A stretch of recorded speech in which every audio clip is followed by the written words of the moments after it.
Let's ignore these computer noises and let's start with meditation.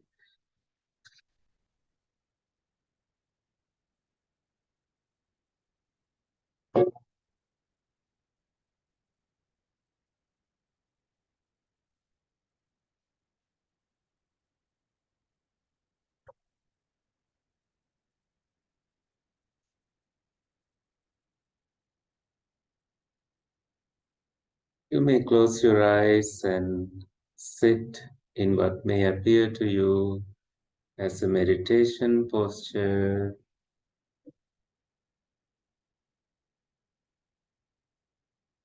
Inhaling and exhaling through your nostrils.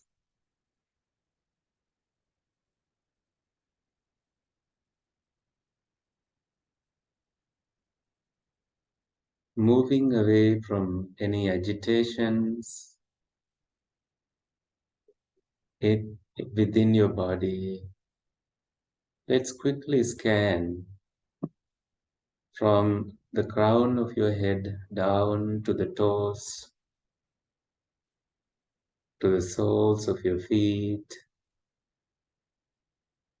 releasing and relaxing any tension, any tightness anywhere.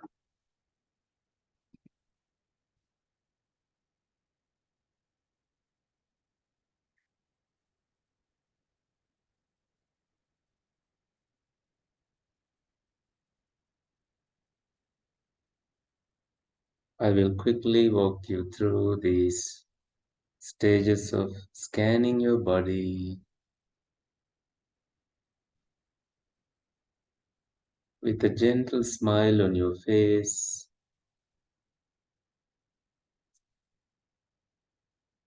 You may release and relax any tension, any tightness in your head, your face, back of your head,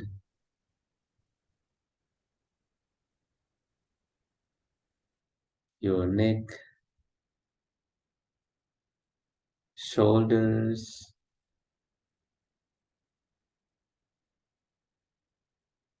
your chest, the belly area, keeping your body as a straight line connecting with your neck, upright.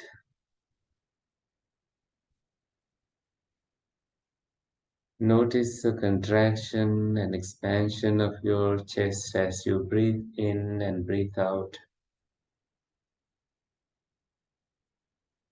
Also notice the shoulders, the rhythm of their movements.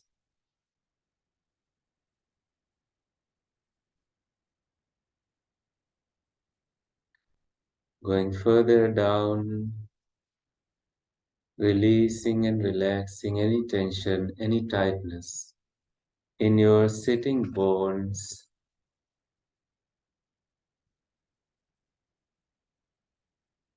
your thigh muscles,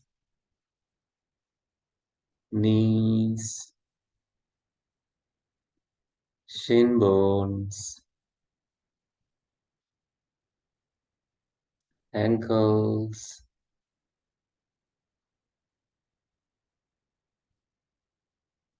the soles of your feet,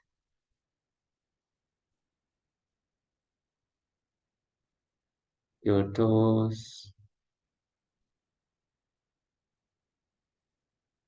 as you are grounded, somewhat rooted deeply with this earth,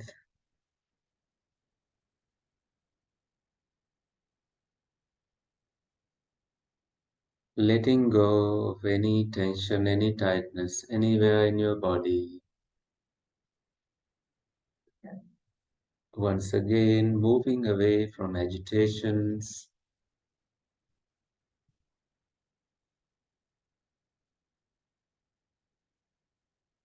you come to the presence of your breath. as your shoulders, hands, and fingers, your palms are in a supportive meditation posture.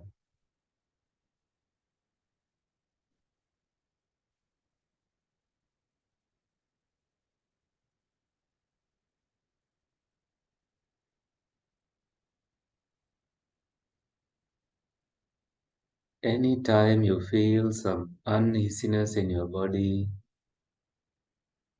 please feel free to change, adjust without making much noise and without breaking your mindfulness. So your attention stays with any activity you decide to do and come back to your breathing. This breath is happening now, not in the past, not in the future.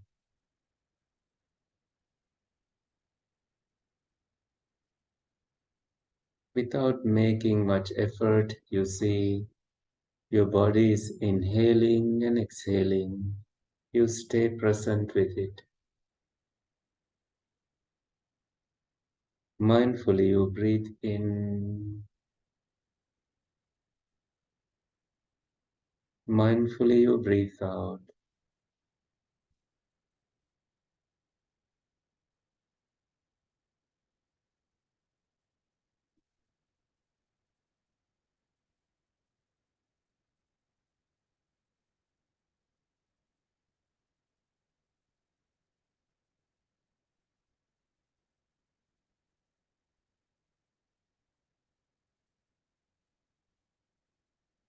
Mindfully, you breathe in.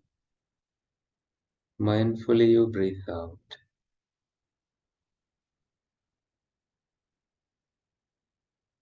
As you stay with your breath and your eyes closed, your brain stops sending signals to seeing, hearing, smelling, tasting, physical sensations other than your breath, and also thinking other than paying attention to the instructions of this meditation.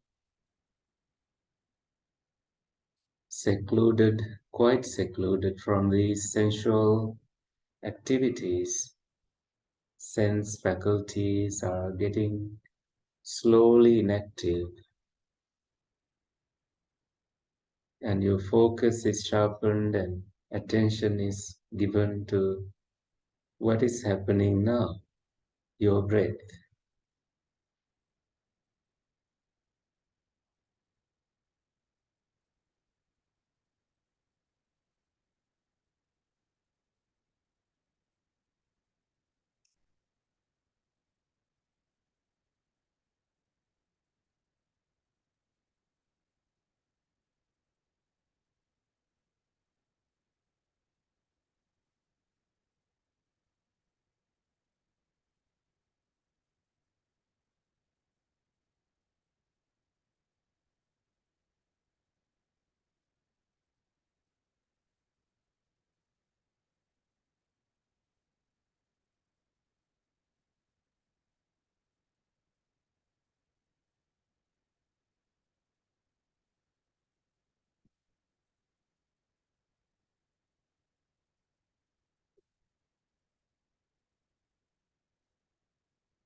Applying a little wisdom here helps you stay focused, that the past cannot be edited and future is yet to come, putting aside any worries, ruminations, any thinking about them. You come to this colorless, formless breath.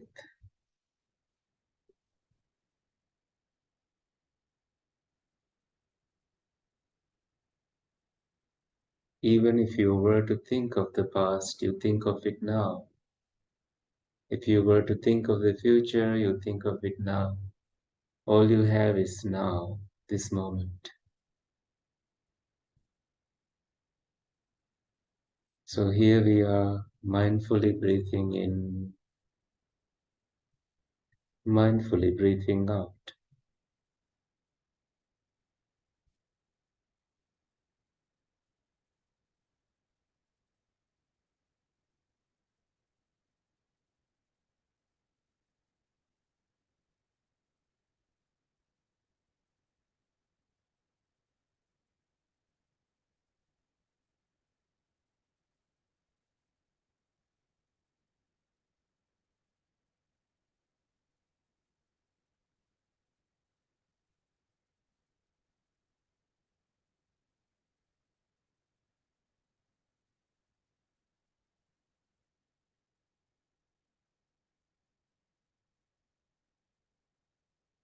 If any pain arises, notice the manifestation of the awareness of your body,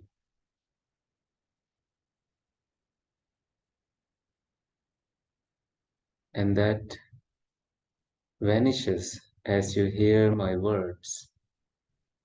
Such transient nature is only observable with closed eyes, not with the eyes open, with the wisdom eye. So without taking anything personally,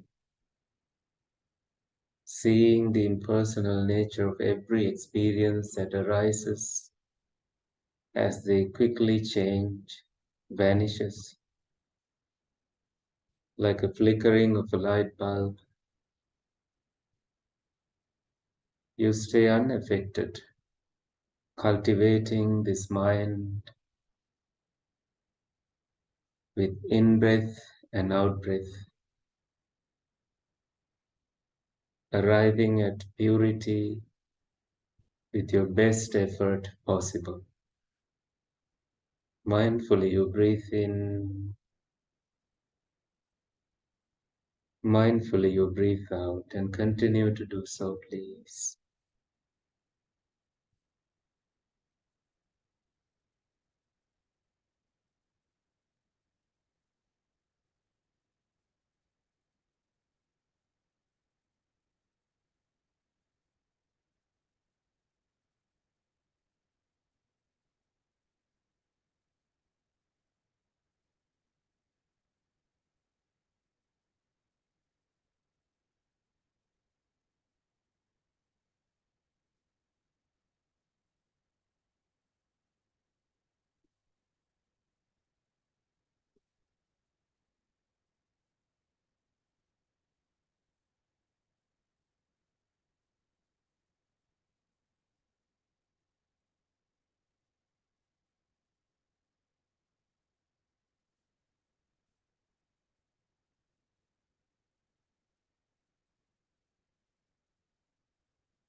Every time you are distracted, you can do the 4 R's, recognize the distraction, release any tension, return to the object that is your breath, and repeat. Recognize, release, return, repeat these 4 R's to continue your meditation whenever you are distracted.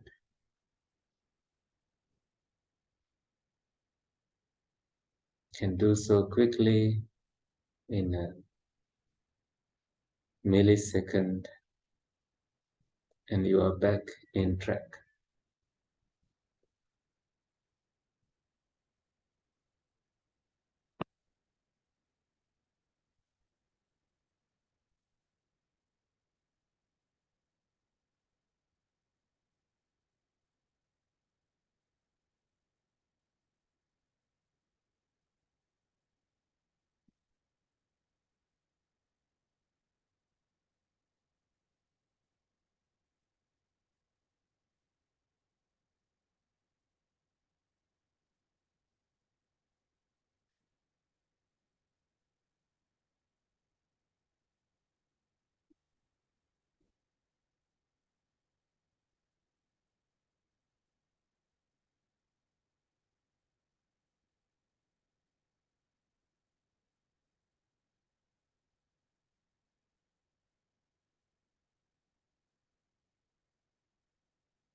Making space for tranquility, calmness, and gladness within your body, you continue to breathe in and breathe out. However subtle your breath becomes, you stay with it without torturing you, just letting the breath be with non-judgmental awareness.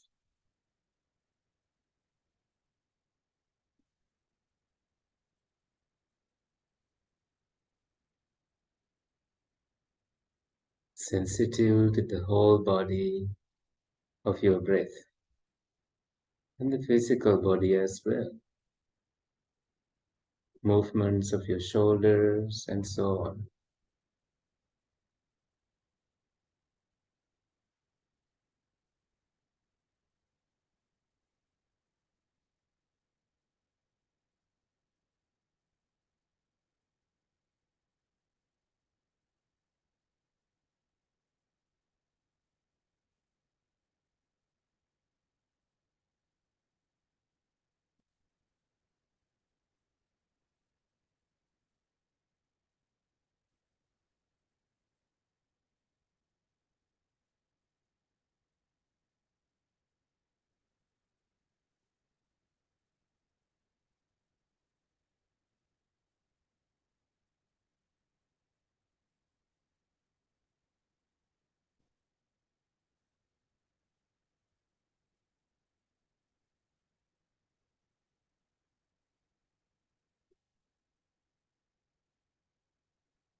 As you are in meditation,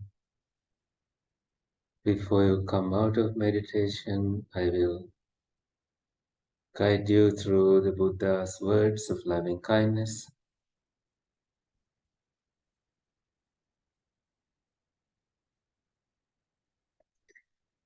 This is what should be done by one who is skilled in goodness and who knows the path of peace. Let them be able and upright, straightforward and gentle in speech, humble and not conceited, contented and easily satisfied, unburdened with duties and frugal in their ways, peaceful and calm and wise and skillful, not proud or demanding in nature. Let them not do the slightest thing that the wise would later reprove, wishing in gladness and in safety. May all beings be at ease. Whatever living beings there may be, whether they are weak or strong, omitting none, the great or the mighty, medium, short or small, the seen and the unseen, those living near and far away, those born and to be born. May all beings be at ease.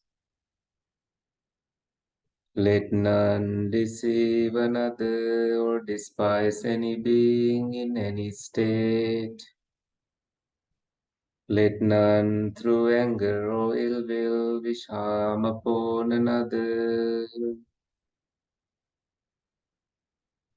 Even as a mother protects with her life her child, her only child,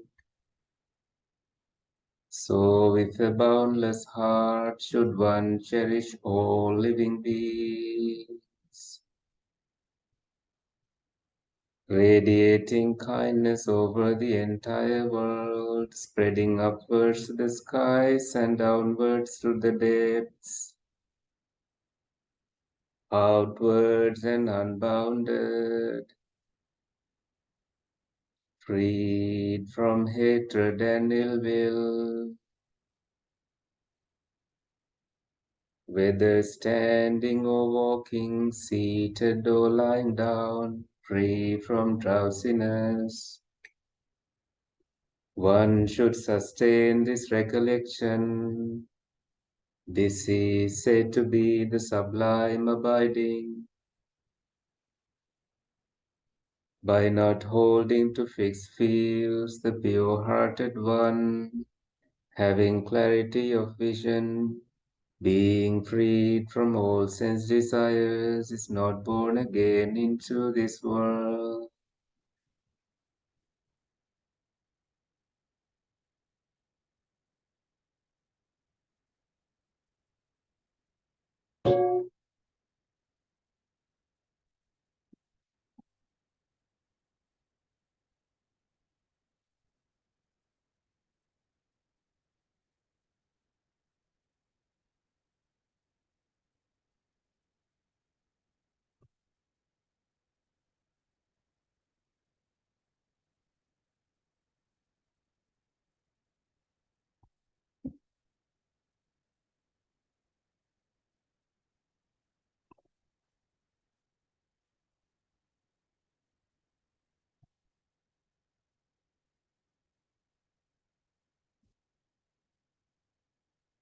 And now come out of your meditation.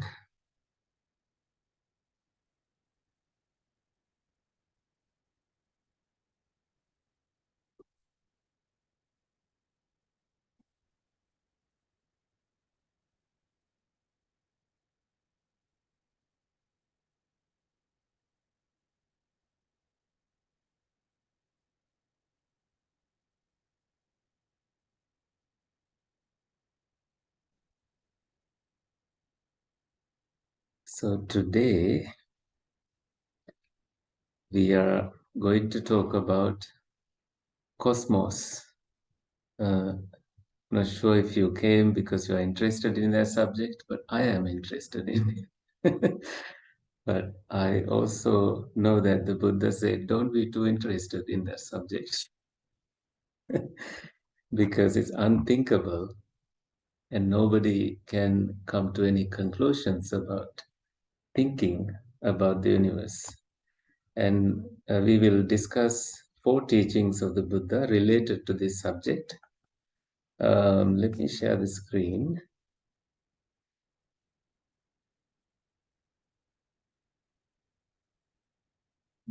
His first one is called unthinkable. The Buddha says these 4 things are unthinkable. They should not be thought about. And anyone who tries to think about them will go mad or get frustrated. So we will only think about it for 30 minutes and not think about it after. So what for? The scope of the Buddhas, what they can do, what they feel, and how much they know. Some say the Buddha is omniscious, because he knows everything. So what does he know? What does he not tell us? We don't know. And one time he picked a bunch of leaves to his hand and said, "This is how much I have taught to you.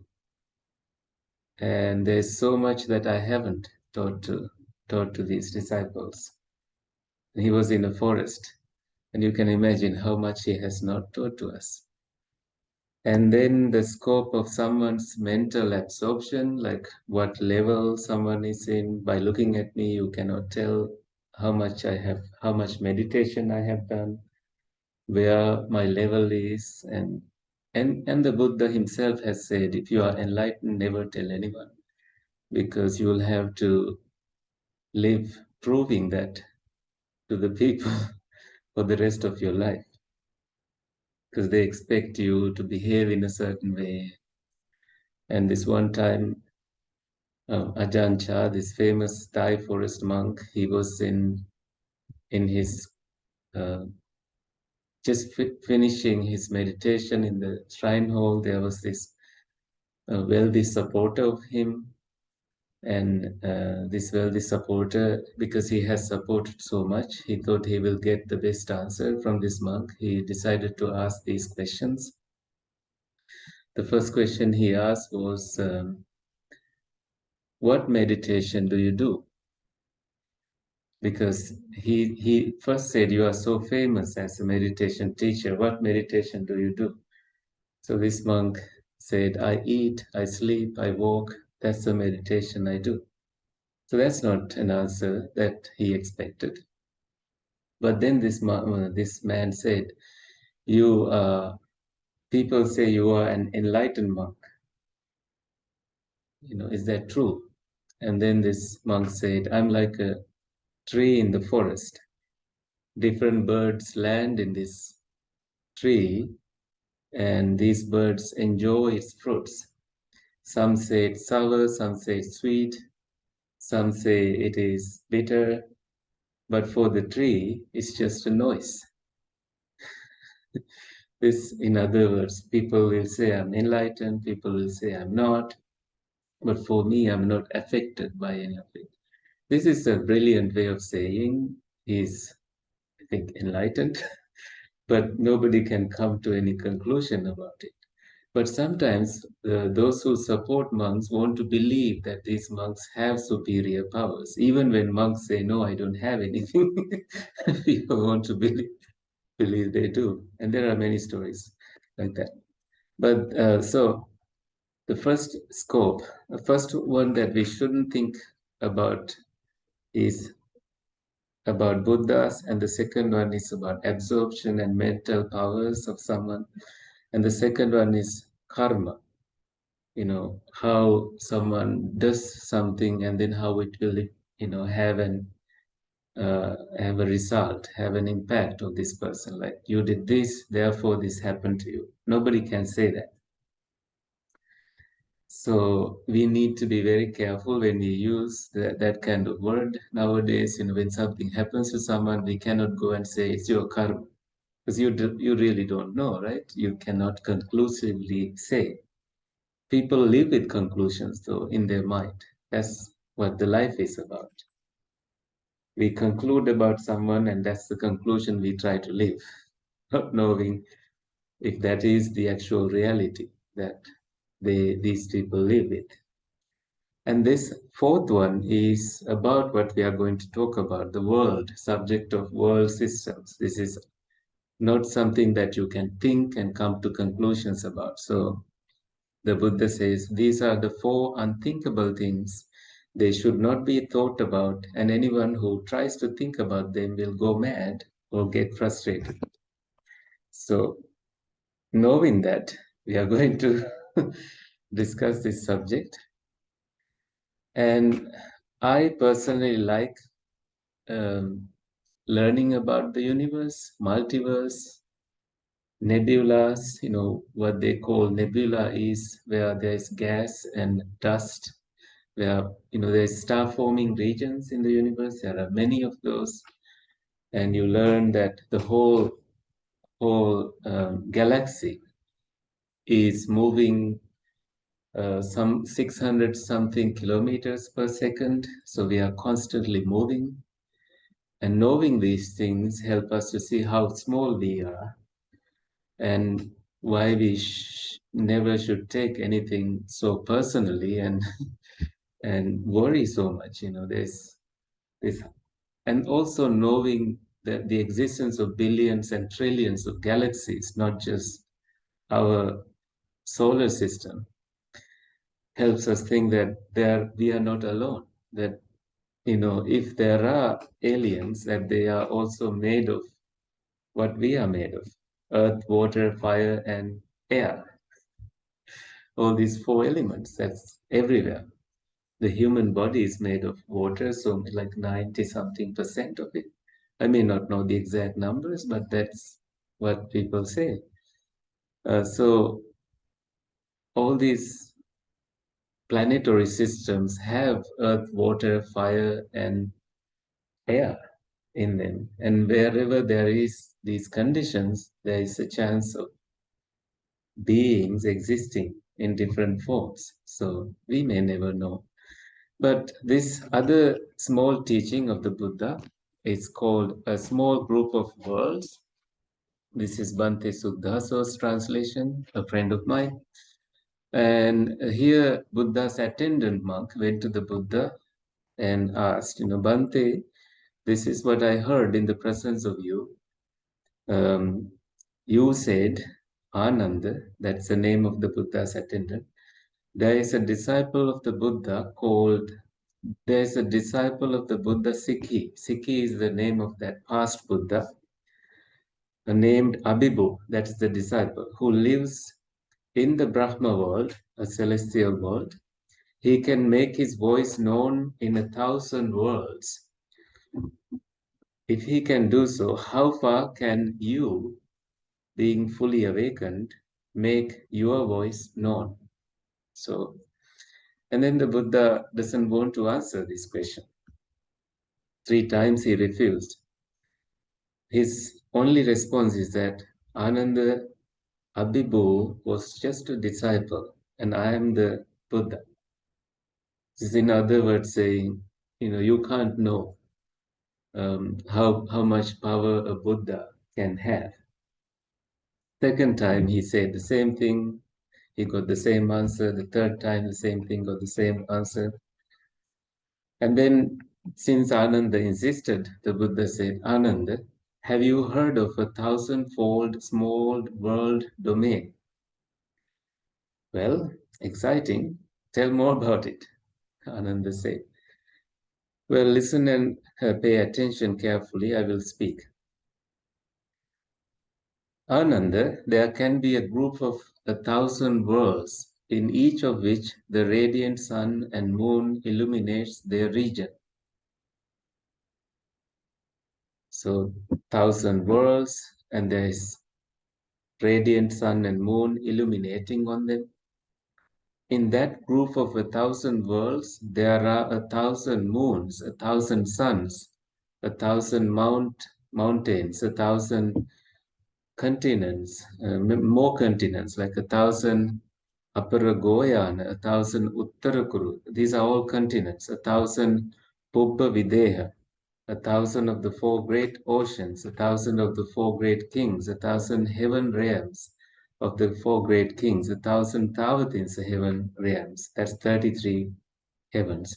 1,000 Yama heaven realms, 1,000 Tusita heaven realms, 1,000 Nimmanarati heaven realms, 1,000 Paranimita Vasavati heaven realms, 1,000 Brahma worlds.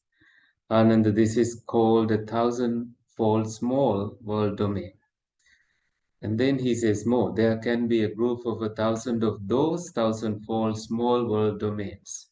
This is called million-fold moderate world domain. And there can be 1,000 of those million-fold moderate world domains. And this is called a billion-fold large world domain. So with this kind of vague responses, I see that the Buddha is very reluctant to give all the details of something that a disciple cannot fathom and understand, because his knowledge may be limited to knowing all this. And then the Buddha says, if I wish to, I can make my voice known throughout a billion-fold large world domain as far as I wish. But how do you do that?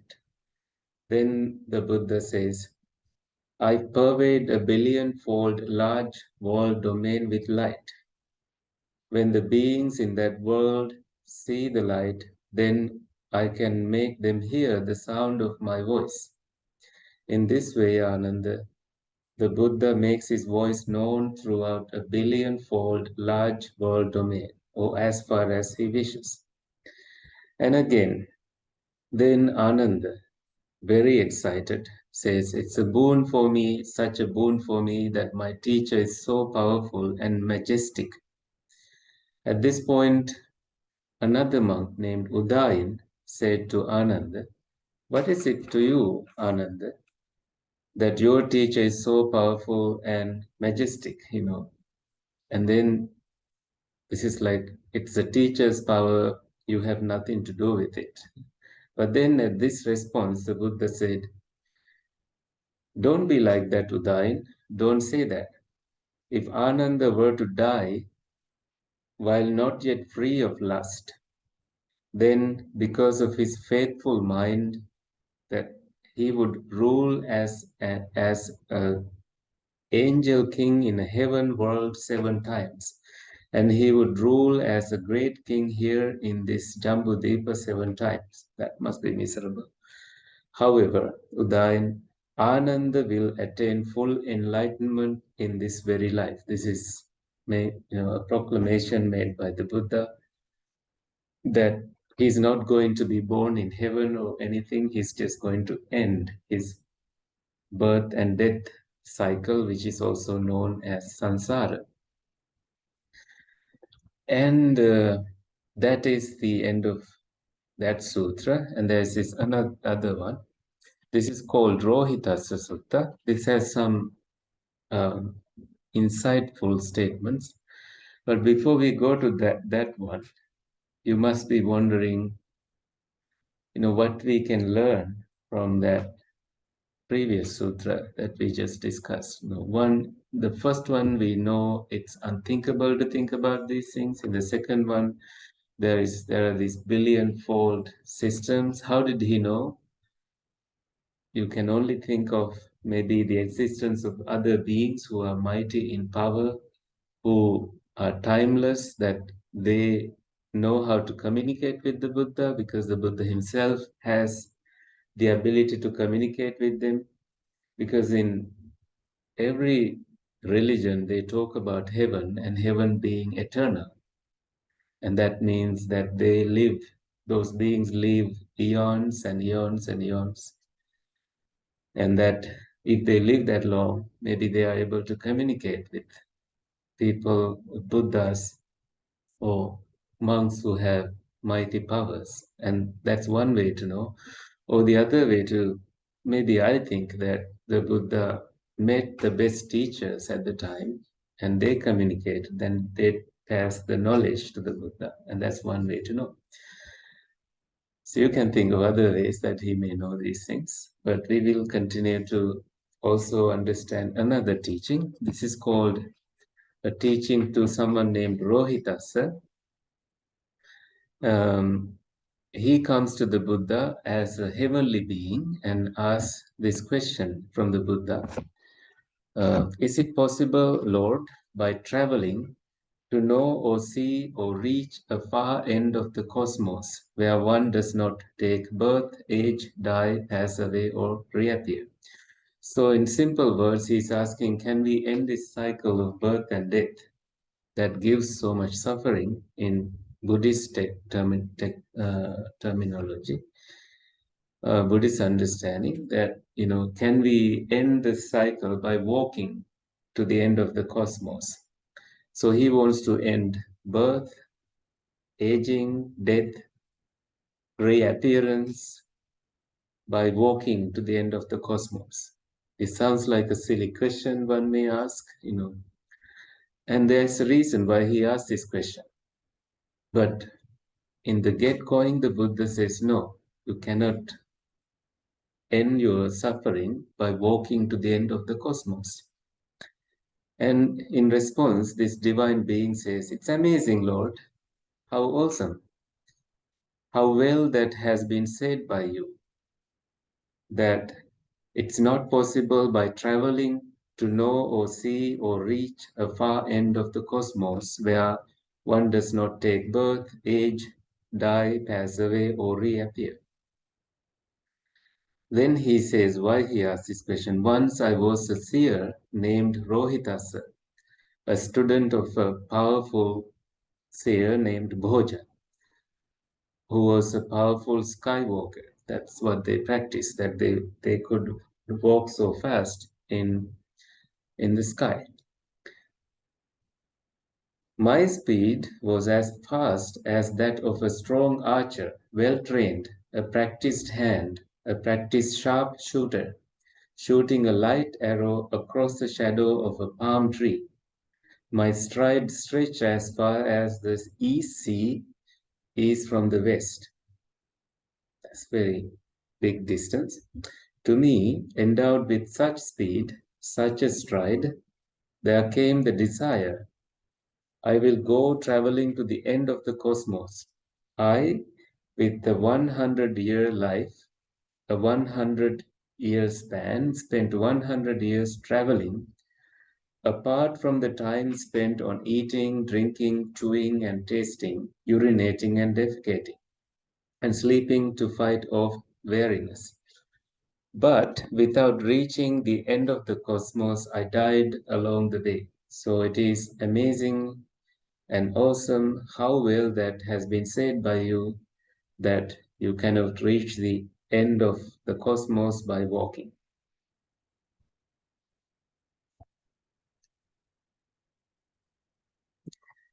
Then this statement of the Buddha.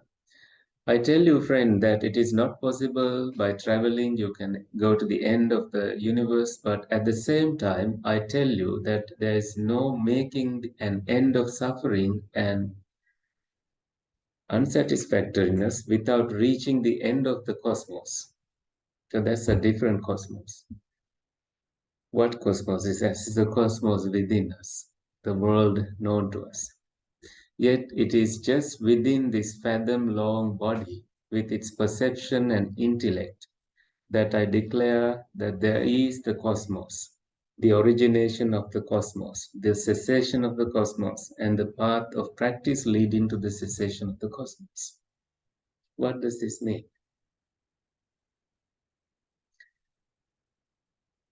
Anything that we cognize, experience, we need to have awareness. If we were not aware of any of these things, we may never know the existence of them. Like you and I know because we paid attention to each other. If you ignored me passing by, we never know. So you are not part of my world. Same with seeing, hearing, smelling, tasting, physical sensations, and thinking. Anything, any experience is manifested by the mind and also ceased just as they are manifested. We don't see the cessation because that's not what we want to see. We always we always see more, want to see more, want to hear more, and we get distracted, not seeing all these experiences also vanish as they come into being, manifestation and also disappearance of them. So by observing that alone within one's own body, you see how suffering arises and how suffering vanishes. Why is it called suffering? Because it's so transient that nothing is permanent. You cannot ask your body to, stay without aging. It does age. You cannot tell your thoughts, beautiful thoughts to stay without changing. They change. Same with any pleasant experience you have. They change. So therefore, there is this change, otherwise known as suffering. Wanting things to be permanent the way we want them to be only create suffering. It only illuminates expectations, and the gap between reality and expectation become wider and we suffer. When the gap is thinner, we are with reality, we are just seeing how things arise and pass away. You see there's nobody there to suffer. That's why they say the path is there is no traveler, nibbana is there is no one enters into it. With that kind of understanding, maybe you can ask questions later. Okay, at the end of this teaching, the Buddha says, it's not to be reached by traveling the end of the cosmos, regardless. And I would say world here. It's not to be reached by traveling the end of the world, regardless. Because the Pali word is loka here. And it's not without reaching the end of the world that there is release from suffering and stress. So that world is the world within.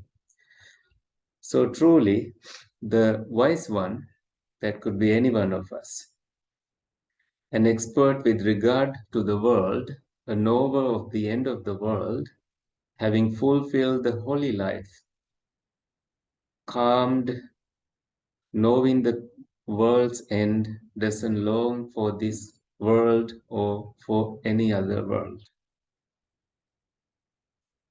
Not longing for it means that you have no desire for it to be this way or that way. How free that person is. So the next one is also called the last one that we are going to discuss, but it's very long, so I thought to summarize it based on some other people's writings, because it's easier. Can I read it? Because if I try to explain what is written in here, I may not say exactly these concepts. Let me make the screen bigger. Cosmology refers to the origin, process, and structure of the universe. In traditional Buddhist philosophy, the cosmology of the universe is marked by infinite vastness in both space and time. Spatial cosmology describes the arrangement of the infinite number of worlds in the universe, while temporal cosmology describes how those worlds come into existence and the cyclic nature of the creation and destruction of them. This is Professor Rupert Gethin saying it. He is a Buddhist professor who worked and retired at Bristol University in England. I once went to see him. While Buddhists believe there to be no true beginning of the universe as it is forever existing in one form or another, each world system comes into existence in a specific nature. In this Aggañña Sutta, so Aggañña means knowing the beginning. Agga means the beginning, Ña means knowing. So the Buddha describes the origin of life. According to the Buddha, between the presence of world systems, all beings exist as self-luminous beams of light in the realm of the radiant. So, realm of the radiant in Pali is called Abhassara, luminous world. In this state, beings have no form and move through the air as energy. After an unspecified period of time, a world begins to evolve beneath the beings in the realm of the radiant. So they evolve. This world starts as a surface of water surrounded by darkness. As the beings come down closer to the world, a milky substance referred to as the essence of earth, in Pali this is called Rasapatavi, spreads out over the water. The beings become hungry and feed off of this substance, resulting in a loss of their self-luminosity due to this act of greed. So this is like egg and chicken story. Like what came first? Greed came first. Neither the egg nor the chicken. In turn, the sun and moon are created at this moment. Sort of like they appear. The beings become coarser and coarser as the soil forms over the earth. In these very early moments, the form and evolution of the world are influenced by the positive and negative acts of the beings. So this is talking about stealing or doing good things. So just in summary, this sets the foundation for the importance placed on all acts of body, speech, and mind in determining one's fate in the cosmos. So when you do good things happen to you. When you do bad things happen to you, like the law of attraction in some ways. Society slowly evolves to form a social hierarchy, including the traditional classes of the ruler class, the aristocratic class, the trader class, and the servant class. They needed the ruler because people started stealing other people's paddy. That's the only food they had, which was enough for them. The Buddha explains that although society can be divided into these distinct classes, ultimately what matters in one's life is not the class to which one is born, but rather the actions and intentions throughout one's lifetime. So doing good things make you superior, and doing bad things make you inferior. Doesn't matter what class you are born in, whether coming from a good family. If you are doing bad things, you are anyway a bad person. In the Buddhist origin of life story, there is no creator being. Instead, new worlds are set forth using the power of accrued karma of all beings in their previous lifetimes.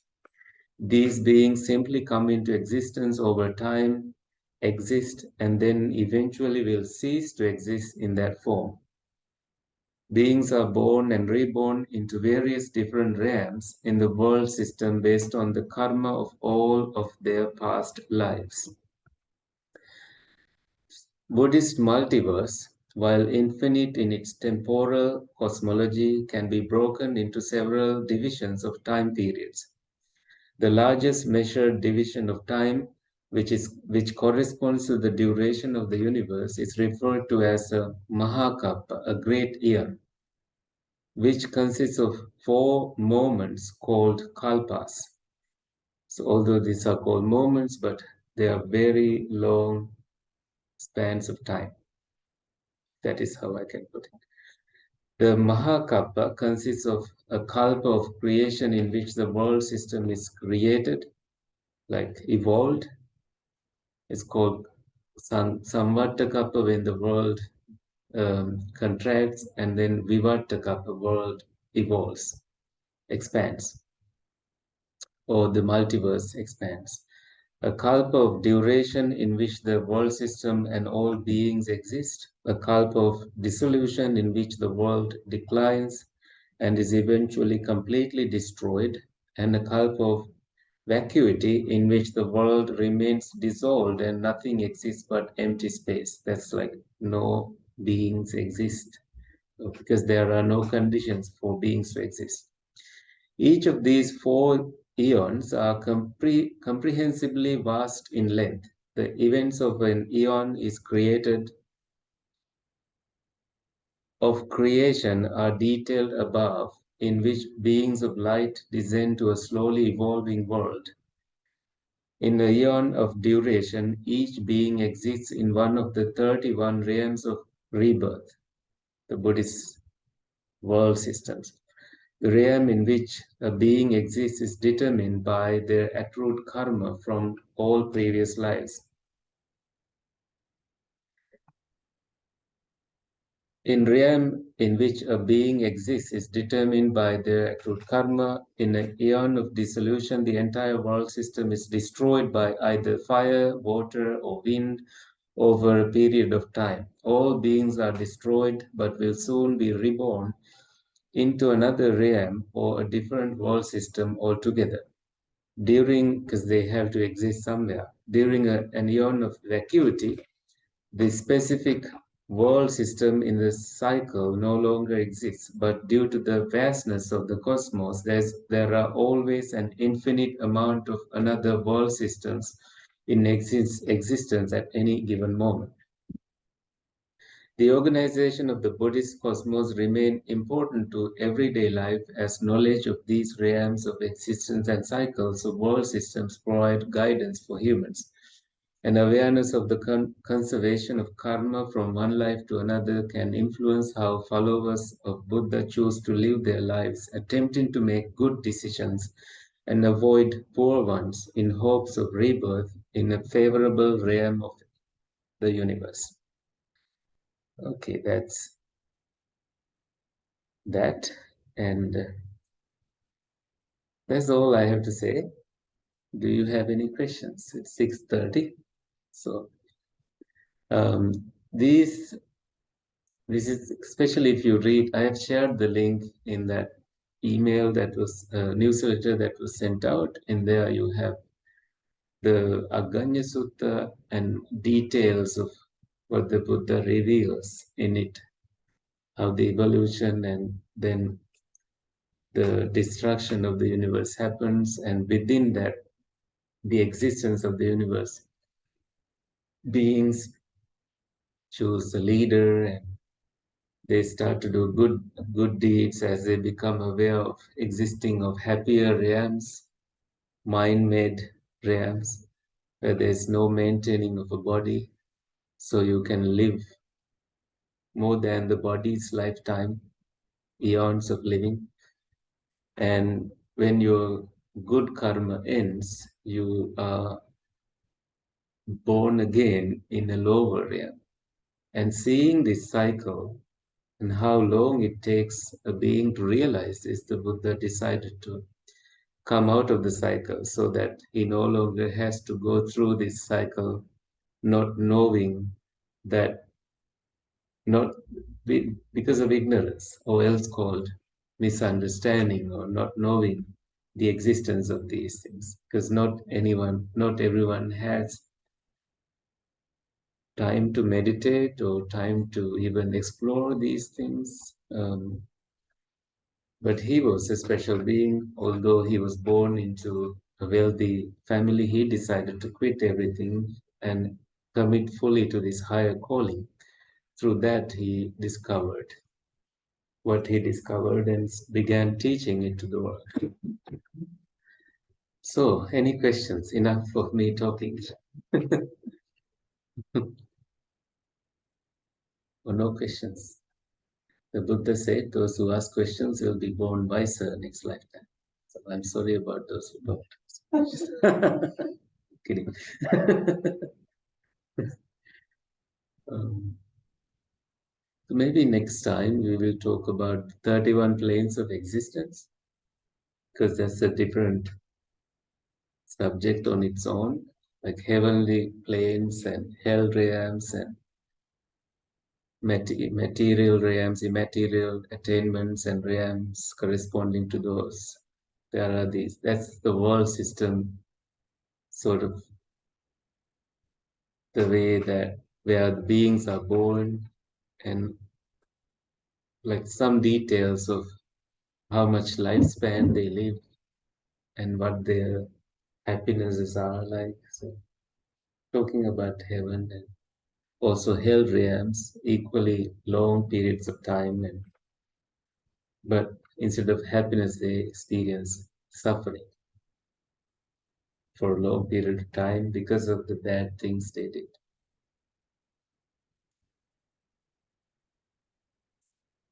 I have a question. So interesting. I don't know how, seems like there's so many, I'm just thinking like religions that see these things and describe them in different ways, and that there seems like somebody is looking at something that seems many different lenses have their lens on and kind of enter it in different ways, like unknowable. I don't know, but it's sort of, to me, it's just interesting that there's something that is being perceived in all these different ways, that. So yes, I hear that all religions talk about it, but approach it differently. And also there are these similarities. Somehow they began talking about hell and heaven. Why, right? Who saw these? It seems like it's not just the ancient sages. So, like saints from Catholic tradition, they had psychic powers and they started experiencing these and committing their life to a holy life because they saw something larger than what ordinary people experience in the universe. And even among us, we have people who have these abilities to know things. But I know also that some people think that we are not supposed to know certain things. Therefore, they are hidden out there. And I also know some people say that when you don't know the origin of something, it's easy to say it's created so that you have an answer to it. That we actually, our knowledge is so limited. But we know that when we discover the details in the scripture, in different scriptures, there's some mystery, some myth, something that is interesting. And that has inspired people for many thousands of years, so we cannot even ignore it. When we were doing the foot pilgrimage in Italy, I said, maybe one of us should perform some psychic powers so we attract more people. And then this my friend monk and nun said, no, just the ability to teach is already a psychic power. That it transforms people when you understand and teach accordingly. Our life alone is powerful enough to deliver a message. But in scripture, in teachings, you see many moments, many monks who had these powers, and therefore there was life to it. Well, that's another subject, like psychic powers. Questions? No? Very confusing. Well, I'm so sorry. Yeah. It's like in our life, it's the eternal search. The search. And it's almost holy, if you're searching. Yeah. As humans, it's a good thing. Yes. it's otherworldly, and humans doing the search makes them, present to the world as also very different from others. I think so. Yeah. Yeah. Okay, shall we end? So we can continue the conversation after the session, if you like. So let's put our palms together and make a wish. May the suffering ones be suffering free, fear struck, fearless be. May the grieving shed all grief, may all beings be at ease. May good things happen to you all. Sadhu, sadhu, sadhu. Thank you for coming and have a great night. See you when we see you again. Thank you, Kusala. Thank you, Carl.